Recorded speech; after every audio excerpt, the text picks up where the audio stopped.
A gente sai de opinião e a gente vai para esporte, isso mesmo.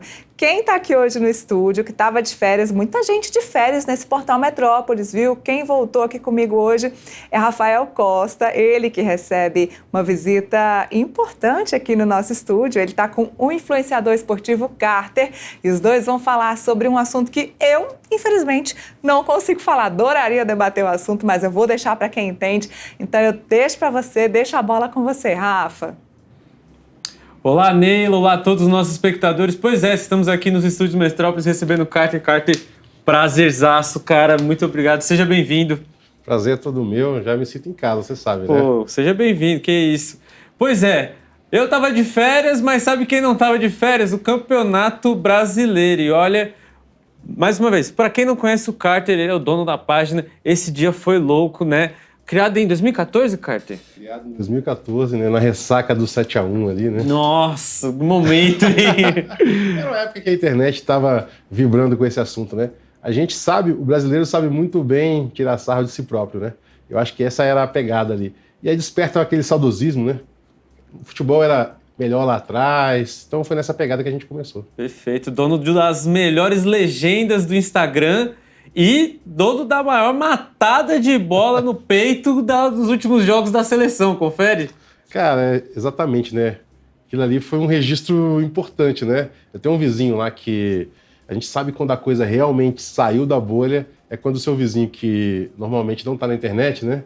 Ele fala, eu vi você na TV ontem, matando a bola. Você tirou uma foto daquilo? Falei, cara, não precisou, né? Foi transmitido ao vivo na TV aberta, né? Pro Brasil inteiro. Então foi realmente especial. Que é para quem não sabe, no jogo do Brasil contra o Peru, aqui, né, em Brasília, no Mané Garrincha, a bola foi parar lá na arquibancada e o Carter, com muita categoria, matou a bola no peito e acabou jogando ali de volta. Um lance que viralizou e foi muito divertido. O pessoal se divertiu muito nas redes sociais com esse lance. E o detalhe é que eu tinha falado antes, né? Eu acho que isso que foi o que mais prendeu a atenção das pessoas, né? Porque isso acontece, né? De vez em quando a bola vai lá na arquibancada. Tem um torcedor do Galo que fez isso num chute do Hulk, que eu acho que é mais difícil, né? Só que no meu caso, resgataram um vídeo lá da Copa do Catar, que eu tava brincando com o Paizão, que é um influenciador, falando, Paizão, sabe qual que é o meu sonho? É estar aqui assistindo o jogo, o cara chutar a bola, eu dominar, a TV mostrar ao vivo. Ele falou, não. Eu falei, cara. E aí aconteceu exatamente o que eu tinha falado, né? Assim, e não é fácil, quem já foi no jogo sabe que quando a bola vem na sua direção ali, ela vem muito rápido e tem muita gente ali, né? Então, pra mim deu tudo certo, assim, a bola veio no local certo, consegui dominar e o resto é história. Isso aí. Pois é, e ontem tivemos 8 jogos do Campeonato Brasileiro que tá a todo vapor. E acho que um dos grandes resultados ontem, Carter, foi a vitória do Palmeiras, né? Palmeiras que tá vindo aí pra Brasília, jogo do Metrópolis Sports, vai jogar contra o Vasco no dia 4. Palmeiras aí lambendo as feridas depois de perder o Campeonato Paulista. Você acha que vem mais um ano aí para ser candidato ao título do Brasileiro? Não, isso aí com toda certeza. A gente já começa esse Brasileiro imaginando que o Palmeiras e o Flamengo estariam ali brigando pelo título, né? O Botafogo ainda era uma incógnita, eu acho que ainda é. Ainda não o novo treinador aí não conseguiu ainda aquele encaixe que conseguiu ano passado. Muito embora, né? A gente tem que lembrar que ano passado o Botafogo também demorou a encaixar, né? O treinador, o Arthur Jorge, ano passado chegou mais tarde. Na janela do meio do ano, chegaram reforços importantes e o Botafogo se acertou para o final. O Corinthians vem com toda aquela empolgação do ano passado, da conquista do Paulista, do Memphis, mas não me parece que é um time que tem elenco para brigar lá em cima. O time base, todo mundo tem um time base competitivo, mas o elenco é fundamental nas fases posteriores, porque tem lesão, tem Libertadores, tem Copa do Brasil, tem muitas competições. Então eu acho que o Palmeiras já estava credenciado, né? Reforços importantes, o Paulinho está recomeçando agro, o próprio Vitor Roque ainda não encontrou, né, a sua melhor forma ali no Palmeiras, mas eu acho que é um time que vai brigar muito em função do trabalho longevo do Abel. O Abel é um treinador que ele sabe jogar essa competição, está provado isso nessas primeiras rodadas. Vitória sobre o Inter, né, que é um dos candidatos também, em Porto Alegre, é uma vitória muito importante do Palmeiras, que com certeza vai vai ter essa estabilidade até o final. Você comentou do Botafogo que empatou em casa ontem 2-2 com o São Paulo, mas um outro resultado que eu achei no mínimo curioso, se não surpreendente, foi a vitória do Mirassol em cima do... Vou corrigir, a goleada do Mirassol em cima do Grêmio, 4-1, que custou aí o cargo do técnico do Grêmio, que acabou caindo. Mais um técnico que acaba indo embora já logo no começo do Brasileirão. Cara, quem acompanhou o noticiário do Grêmio de ontem para hoje, viu que o torcedor do Grêmio está se sentindo realmente humilhado, né? Você perder por goleada na Série A já é pesado, né? O Mirassol, que é estreante, foi a primeira vitória do Mirassol na Série A e logo 4-1 no Grêmio. O treinador demitido no vestiário, praticamente, o Quinteiros. E agora eu acho que o Grêmio vai ter que buscar força sem poder contar com o Renato Gaúcho, que é quem tem salvado o Grêmio, né, repetidamente nos últimos anos. E agora o Renato parece que está conquistando o seu próprio caminho, um solo ali, fora do Grêmio, no Fluminense, com essa arrancada. Mas o Grêmio ainda vai precisar mostrar muita coisa, né? Talvez reforços vão ter que chegar aí para acertar esse time, para o Grêmio pensar em brigar lá em cima, onde a gente está acostumado a ver. Já que você falou do Renato Gaúcho, vamos falar do time dele, né? Que foi até a Arena Itaquera ontem, o Fluminense foi lá e ganhou mais uma vitória aí. Renato Gaúcho que voltou para o Fluminense, voltou para a segunda casa dele. Como é que é esse negócio? O homem chega e arruma a situação ali, que o torcedor do Fluminense não estava muito feliz ano passado, né? Nem no começo desse ano. Mas aí o homem chegou, arrumou uma casa e ganhar do Corinthians em Itaquera não é para qualquer um, hein? Cara, meu sonho é ter 2 times. E aí contratar o Renato Gaúcho, sabe? Porque o começo do Renato Gaúcho em todos os times é maravilhoso. Então, assim, você contrata o Renato Gaúcho, quando ele começar a dar aquela... Você demite e contrata no outro time. Porque o começo do Renato Gaúcho é uma fase preciosa. Você pode ver no histórico dele, em todos os times, ele começa muito bem e não está sendo diferente aqui no Fluminense. Ele é um cara que conhece futebol. O Renato é um cara que vive no futebol aí há décadas, ele conhece futebol e ele tem um dom realmente de agregar os jogadores. Os jogadores se sentem à vontade com ele. Então, cara, quem ganha jogo é jogador. Ah, mas o treinador que só fica no oba-oba. Não, o Renato conhece futebol. Isso está provado. Ele teve, nos últimos anos, uma ascensão no Grêmio que ficou um pouco arranhada depois daquela final da Libertadores entre o Palmeiras e o Flamengo. Porque qual foi a imagem que ficou daquele jogo? Ah, o Abel, um estudioso da bola, sim, e o Renato Gaúcho, um cara que se orgulha de não estudar. Ficou essa imagem. E parece que as pessoas não assistiram aquele jogo. Porque naquele jogo, o Palmeiras foi amassado pelo Flamengo. Mas o futebol não é uma ciência exata. Teve uma bola que o Andrés Pereira entregou, o Palmeiras fez o gol, foi campeão, né, com toda a justiça, claro, do futebol. E ficou uma imagem ruim do Renato depois disso. Só que o Renato é um cara que domina o futebol. E ele domina os jogadores, que são, como falei agora há pouco, quem ganha jogo. Então eu acho que o Renato e o Fluminense é um match perfeito. Você vai juntar também a questão da mística ali, né, da musiquinha lá, do Oba Oba, Renato chegou. Tudo isso é um pacote que credencia agora o Fluminense. A gente pensava no Fluminense no começo do ano, brigando de novo para não cair. É uma coisa no máximo ali, um meio de tabela ou alguma coisa por ali, né? Mas agora o time deu uma engrenada. Vitória lá em São Paulo contra o Corinthians não é de se menosprezar. Muito embora, eu assisti o jogo, foi um jogo ruim. Foi um jogo que as duas equipes estavam mesmo. O Fluminense achou um gol com o René ali de fora da área, num chute fora da área, e depois teve um pênalti. Teve um lance no primeiro tempo ainda que o Memphis quase faz um gol, o Fábio defende, né? Foi um jogo equilibrado, foi um jogo até ruim tecnicamente, mas o que vale nessa altura é o quê? Conquistar os 3 pontos. Outro destaque da rodada, né, desses jogos aí ontem de quarta-feira, foi a vitória do Santos, né, que ganhou a primeira no campeonato, ganhou do Galo por 2-0, mas nem foi tanto o resultado que chamou a atenção, Carter, porque com 30 minutos de jogo, mais uma vez o Neymar sentiu a coxa esquerda, a mesma da lesão do Al Hilal, a mesma que tirou ele do jogo contra o Corinthians na semifinal do Paulista, que ele sentiu nas quartas de final do Paulista. E aí ele volta contra o Fluminense, joga ali o segundo tempo, ou parte do segundo tempo. Ontem ele começa como titular, 100º jogo dele na Vila Belmiro, e aí com 30 e poucos minutos ele já deixa o gramado chorando. Como é que você vê esse momento do Neymar e também comentar esse resultado? Eu acho que, primeiro, o resultado do Santos é um resultado importante. Vence o Galo, que é um adversário forte na Vila Belmiro, né? De certa forma, o torcedor do Santos dá uma respirada, porque parecia um caminho muito mais difícil, né? Poxa, será que o Santos vai realmente brigar? Será que... Agora a dúvida é a seguinte, será que o Santos vai poder contar com o Neymar? O contrato do Neymar era inicialmente de 6 meses. Não tenho acompanhado se já se falou em renovação. Acho que não. Mas a questão física do Neymar realmente preocupa, né? É uma lesão, é a segunda lesão seguida na coxa. A coxa que já tinha sido, como você falou, né, lá no Al-Hilal. E, cara, antigamente a gente viu o Neymar caçado em campo, né? As lesões importantes que ele teve na carreira, aquela de 2014, foi pancada que ele levou. A lesão famosa lá do metatarso foi pancada que ele levou. Então, essas lesões a lesão que tirou ele da Copa de 2022, que ele estava bem, foi uma pancada no tornozelo. Agora, não está dando tempo dele levar a pancada, né? A musculatura dele não está aguentando. Então, e aí, cara, é difícil a gente não associar isso ao estilo de vida que o Neymar apresenta nas redes sociais.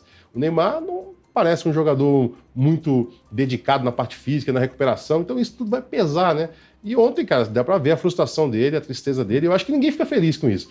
Até os torcedores rivais, você pode ter certeza, querem ver o Neymar jogando o futebol que ele sabe jogar. Futebol que ele apresentou na primeira passagem no Santos, jogou no PSG, jogou lá no Barcelona, e tomara que ele agora consiga realmente reforçar essa musculatura aí, se recuperar, né? Agora, dependendo do grau da lesão, é mais 30, 40 dias fora, e vamos ver como é que ele vai voltar. E querendo ou não, isso coloca em xeque a participação dele na Copa do ano que vem. Sem dúvida, se ele não conseguir dar uma sequência no Santos, é muito difícil pensar nele. O nível de exigência física do futebol hoje é muito grande, estava falando em off ali. Ele precisa realmente provar para todo mundo. Não, o Neymar não tem que provar mais nada para ninguém. Se ele quer realmente ser protagonista no Santos, ele vai ser protagonista no Santos de qualquer forma. Mas se ele quiser ser protagonista em campo, ele vai ter que melhorar a parte física. Perfeito. E ontem, acho que para fechar o grande resultado aí, um show de bola do Flamengo que, jogando no Maracanã, não economizou, foi lá, pegou o coitado do Juventude, fez 6-0. Juventude que não vem mal, Juventude que, né, no Alfredo Jaconi aí tem se mostrado uma força, só que ontem o Flamengo do Felipe Luiz não quis saber e fez 6-0, barba, cabelo, bigode, mais o que teve direito. Ontem, além desse fator emocional, da parte técnica do Flamengo, que vem bem apurada, que o Flamengo tem mostrado uma consistência, tem mostrado um padrão de jogo, mudam os jogadores e o Flamengo continua jogando da mesma maneira. O Flamengo do Felipe Luiz realmente já é uma realidade, a gente pode chamar assim, porque desde o ano passado, quando ele assumiu, ganhou a Copa do Brasil, esse ano ganhou a Supercopa, ganhou o Carioca, vem mostrando um futebol que está evoluindo. Além de tudo isso, eu acho que ontem pesou o fator emocional também. O Flamengo fez 2, 3 gols muito cedo no jogo. E isso pesa. Apesar do Maracanã não estar lotado, como a gente costumou a ver nos últimos anos, né? O Maracanã ontem tinha 30 mil, metade do público. E a gente tem que falar disso aqui, porque eu acho que a questão dos ingressos, né? O preço dos ingressos está pesando para o torcedor do Flamengo. Quando era o Campeonato Carioca, não, é o Carioca. Não. O jogo de brasileiro em casa, né, esse começo de brasileiro, é quando a torcida vai encontrar o time, todo mundo está praticamente ali na mesma condição na tabela, não tem ninguém já eliminado, então as torcidas têm que comparecer. E a torcida do Flamengo demonstrou já que não está conseguindo comparecer, então tem alguma coisa errada. E o Flamengo, apesar de tudo isso, conseguiu impor o futebol, né? Eu acho que a grande notícia da torcida do Flamengo ontem, além até da goleada, foi os 2 gols do Pedro, né? Que é um jogador que vem de uma lesão muito séria, que foi um rompimento de LCA, e o Pedro consegue aquilo que a gente estava falando que o Neymar não tinha conseguido mostrar, né? Que é a recuperação física. Sim. Você vê o Pedro forte fisicamente, você vê o Pedro com explosão, ele sofre o pênalti num lance que ele dribla para a linha de fundo, depois ele perde o pênalti e consegue dar um carrinho e fazer o gol, né? Uma explosão muscular. O Pedro parece que gastou o tempo de recuperação se fortalecendo, né? Coisa que a gente não consegue ver no Neymar. Aqui, ó, o pessoal mandou uma pergunta aqui enquanto a gente estava conversando e a pergunta é direta para não ficar em cima do muro. O Paulo Vitor perguntou, para vocês, quem é favorito ao título do Brasileirão, na lata? Eu já falei aqui que o Palmeiras e o Flamengo são os grandes favoritos, né? Agora, um campeonato de pontos corridos, é difícil cravar um time, né? Se tivesse que escolher um time hoje, eu acho que o Flamengo tá um pouquinho na frente por ter um elenco bom. O Palmeiras também é bom, mas o Flamengo vem agradando mais o próprio torcedor, né? Que é um torcedor exigente. Mas o Internacional não pode ser retirado dessa. O São Paulo, que empatou 4 jogos, daqui a pouco pode começar a ganhar esses jogos, pode chegar. O Botafogo pode se arrumar, né? Tem um poder financeiro lá do John Textor. Então, é um campeonato ainda, tá muito cedo, mas se a gente escolhesse 2, seriam Flamengo e Palmeiras, um só o Flamengo. Eu acho que o Flamengo tá um pouco na frente, porque o Flamengo cresce no final do ano passado e se consolida, né? Então começa esse ano de 2025 mantendo o ritmo que fez ele ser campeão da Copa do Brasil, né? Já não tinha mais chance de ser campeão do Campeonato Brasileiro, enquanto o Palmeiras ainda tem aquele... onde esse Palmeiras pode chegar, como você falou, com o Vitor Roque ganhando mais tempo, com o Paulinho jogando o que a gente sabe que ele pode jogar. Então eu acho que o Flamengo leva uma ligeira vantagem disso aí, mas é como você falou, campeonato de pontos corridos, vamos ter que esperar para ver, né? E o calendário ainda não cobrou seu preço, né? É verdade. Todos esses times que a gente citou vão jogar a Libertadores, vão jogar a Copa do Brasil, né? O Flamengo e o Palmeiras ainda tem lá o Super Mundial. Então são clubes que vão ser testados ao longo da temporada, né? O Flamengo, hoje em dia, está redondinho, mas o Flamengo tem jogadores como o De La Cruz, por exemplo, e o Arrascaeta, que nos últimos anos não conseguiram acompanhar na parte física, né?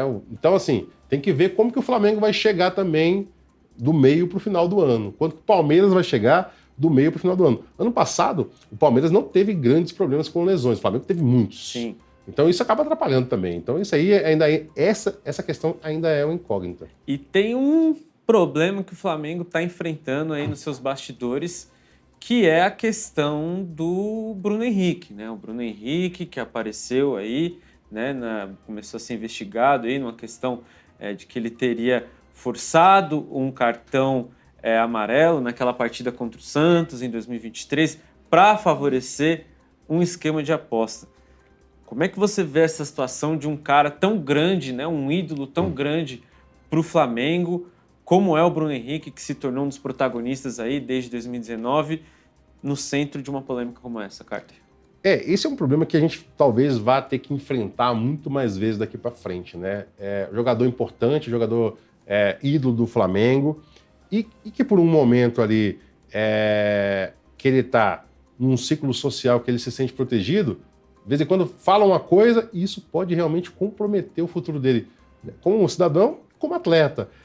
Eu acho que ontem o Felipe Luiz chegou a falar isso na entrevista, falou que o Flamengo esse ano fez uma palestra para os jogadores nesse sentido.